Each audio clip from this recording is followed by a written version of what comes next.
Hello everyone, welcome back my channel.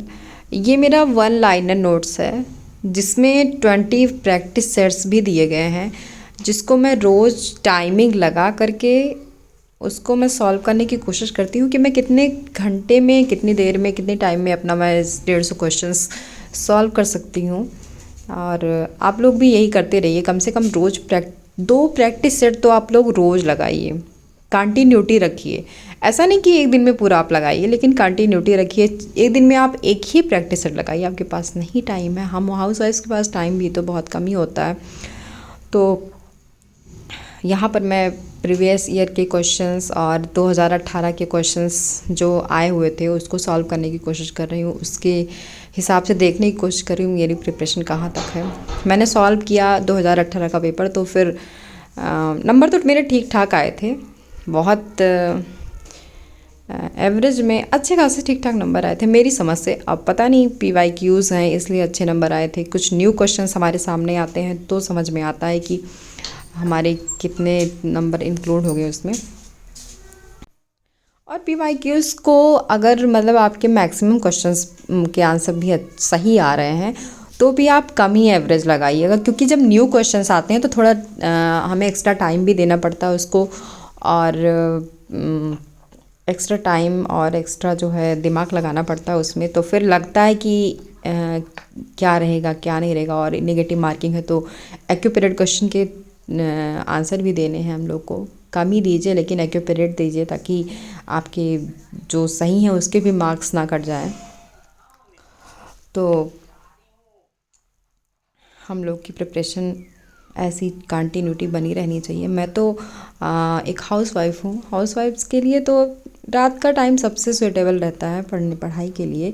यहाँ पर मैं रात के टाइम पढ़ाई शुरू करती हूँ अपना, फिर उसके बाद अपने बच्चे को भी सुलाऊंगी। फिर उसके वो जब तक जगती है फिर जगती है, फिर उसके बाद उसको सुलाने के बाद मैं फिर खुद से पढ़ाई करती हूँ। करीब 2 बजे तक मैं पढ़ाई करती हूँ। फिर सुबह उठना भी रहता है जल्दी, बच्चे का स्कूल रहता है, बहुत सारे काम रहते हैं हाउस वाइफ्स को, तो फिर टाइम निकाल के ही पढ़ना पड़ता है। हाँ, ये है कि मेरी अब तक जितनी प्रिपरेशन है लगाने पे, वो तो समय बताएगा कैसा पेपर आता है। जैसे कि बिहार का स्टेट इतना टफ आ गया था कि अगर आपके उसमें GS नहीं अच्छे हैं तो क्लियर करना बहुत मुश्किल हो जाएगा, जिस जिस लेवल के क्वेश्चंस वहाँ आए हुए थे। हाँ, और बिहार का स्टेट एग्ज़ाम देखते हुए मैं तो आप लोग को भी सजेस्ट करना चाहूँगी, मैं भी थोड़ी कोशिश कर रही हूँ।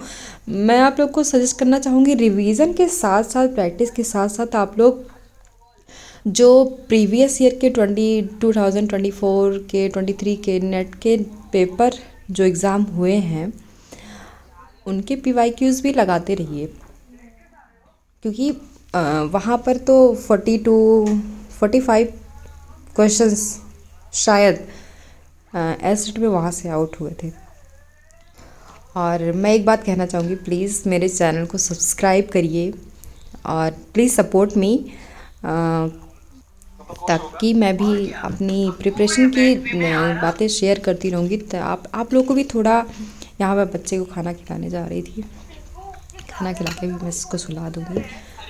और जो है ताकि पढ़ाई जो है आप लोग को भी लगता रहे कि मेरे कॉम्पिटिटिव लोग किस लेवल की प्रिपरेशन कर रहे हैं। और अगर आपका थोड़ा लेवल कम है तो और बढ़ा लीजिएगा। देखने से लोगों को थोड़ा मोटिवेशन मिलता है। मैं चाहती हूँ कि आप लोग मोटिवेट हों देख करके कि सब कुछ घर के सारे काम करते हुए भी पढ़ाई की जा सकती है।